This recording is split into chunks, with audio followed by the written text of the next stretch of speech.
Hello everyone, आज हम लोग देखेंगे critical frequency of ionised layer. तो क्रिटिकल फ्रीक्वेंसी क्या है एक आयोनोस्फेरिक लेयर में, इसके बारे में आज हम लोग जानेंगे, समझेंगे और देखेंगे। तो चलिए स्टार्ट करते हैं। क्रिटिकल फ्रीक्वेंसी, जैसा कि हम लोग जानते हैं कि हमारे एटमॉस्फेयर में, स्पेस में बहुत तरह के लेयर हैं और उन्हीं लेयरों में से एक है हमारा आयनोस्फीयर।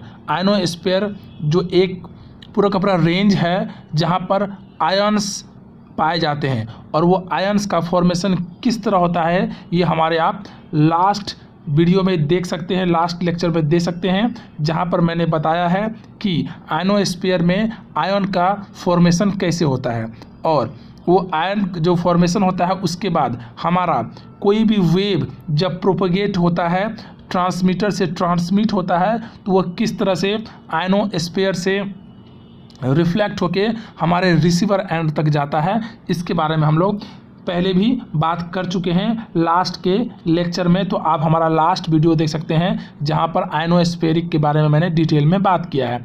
आज हम लोग बात करेंगे कि इस आयनोस्फेरिक रीजन के कारण हमारे क्रिटिकल फ्रीक्वेंसी कैसे बनता है और वो क्या होता है क्रिटिकल फ्रीक्वेंसी, इसके बारे में देखेंगे। तो चलिए स्टार्ट करते हैं आज का क्रिटिकल फ्रीक्वेंसी का टॉपिक।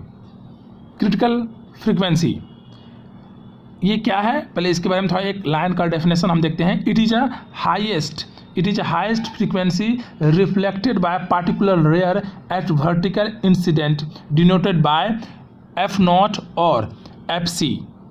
तो क्रिटिकल फ्रीक्वेंसी को FC से डिनोट करते हैं या F0 से भी डिनोट करते हैं, और यह फ्रीक्वेंसी हमें कब मिलता है जब हमारा इंसिडेंट एंगल वर्टिकल हो जाए। मतलब क्या, हमारा ट्रांसमीटर से जो रे ट्रांसमिट होंगे वहाँ यदि वो रे वर्टिकली पार्टिकुलर लेयर पर फॉल करता है, स्ट्राइक करता है, तो इस केस में हम कहेंगे कि इस केस में क्रिटिकल फ्रीक्वेंसी बन सकते हैं। जैसे कि हम आपको डायग्राम से समझाने की कोशिश कर रहे हैं। आप डायग्राम को देखिए, यहाँ पर एक हमारे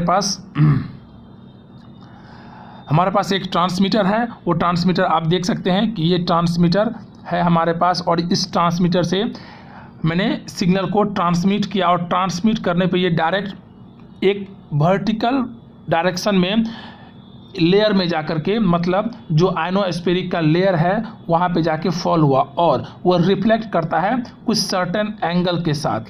वर्टिकल वो इंसिडेंट किया और वो रिफ्लेक्ट किया सर्टेन एंगल के साथ।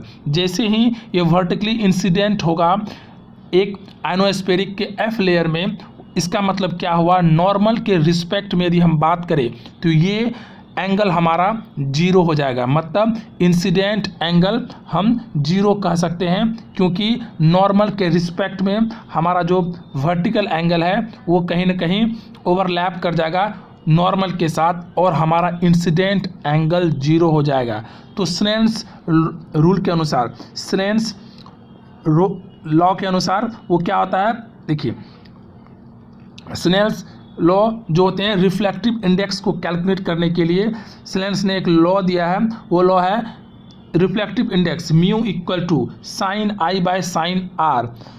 ये स्नेल्स के द्वारा है, और आयोनिक स्फीयर या किसी भी एटमॉस्फेरिक लेयर में जो हमारा रिफ्लेक्टिव इंडेक्स है उसे निकालने का जो फॉर्मूला होता है वो mu equal to √1 - 81n bye F²। तो ये दोनों जो फॉर्मूला है एक स्नेल्स के द्वारा, और एक ये जो आयनिक स्फीयर में जो हम रिफ्लेक्टिव इंडेक्स का, ये दोनों फार्मूला कहीं ना कहीं रिफ्लेक्टिव इंडेक्स को देता है। यदि मैं बोलूं कि हमारा जो कोई भी सिग्नल है हमारा ट्रांसमिट होता है और वह किसी भी लेयर में वर्टिकली वो फॉल करता है, तो इसका मतलब क्या, वर्टिकली इंसिडेंट करता है, तो हमारा इंसिडेंट एंगल क्या होगा, जीरो होगा। जैसे ही I जीरो होगा तो हमारा ये साइन जीरो पूरा जीरो बन जाएगा। इसका मतलब यहाँ से रिफ्लेक्टिव इंडेक्स हमारा जीरो हो जाएगा, और ये जीरो इक्वल टू क्या हो जाएगा, ये √1 - 81n बाय F²। और जब इसे कैलकुलेट करेंगे,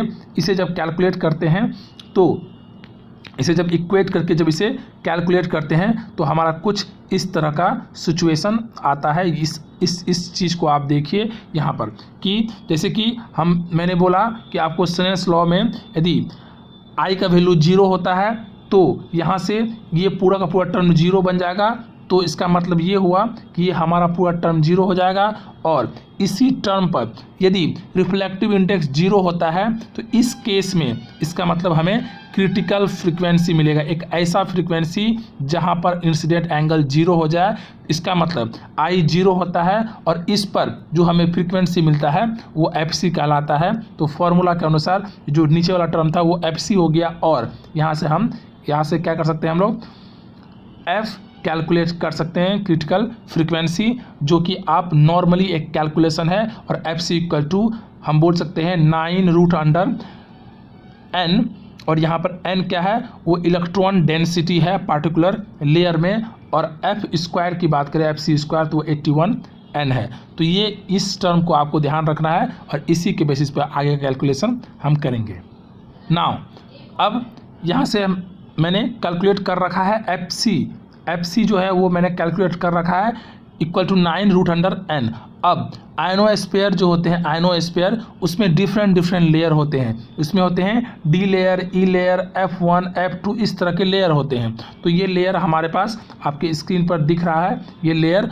और हर एक लेयर में क्रिटिकल फ्रीक्वेंसी अलग अलग होंगे। जैसे कि लेयर D में 0.1 मेगाहर्ट्ज या 100 kilohertz, 3 to 5 megahertz. E layer में, F लेयर में, F1 लेयर में 5 से 7 मेगाहर्ट्ज और F2 लेयर में 10 मेगाहर्ट्ज। तो इस तरह की क्रिटिकल फ्रीक्वेंसी देखने को मिलता है हमें आयनोस्फेरिक लेयर में। और इस तरह से हम कैलकुलेट कर सकते हैं। यह पूरा डेरिवेशन है आपका, यहाँ से आप डेरिवेशन भी देख सकते हैं, समझ सकते हैं और इसे इसका पर नोट्स भी बना सकते हैं।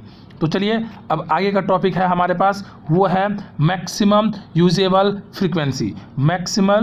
मैक्सिमम यूजेबल फ्रीक्वेंसी क्या है, एक ऐसा फ्रीक्वेंसी जिस पर एक ऐसा मैक्सिमम फ्रीक्वेंसी जो आयनोस्फेरिक लेयर से रिफ्लेक्ट हो जाए और रिसीवर एंड तक हमें मिल जाए। तो इस तरह की फ्रीक्वेंसी को मैक्सिमम यूजेबल फ्रीक्वेंसी कहते हैं। इसके बारे में यहाँ तो डेफिनेटली पार्ट आप देख लीजिए। ये क्या है, एक तरह से यहाँ बताया जा रहा है maximum usable frequency MUF is defined as a highest frequency that can be used for skywave communication between two given point on the earth। मतलब अर्थ के दो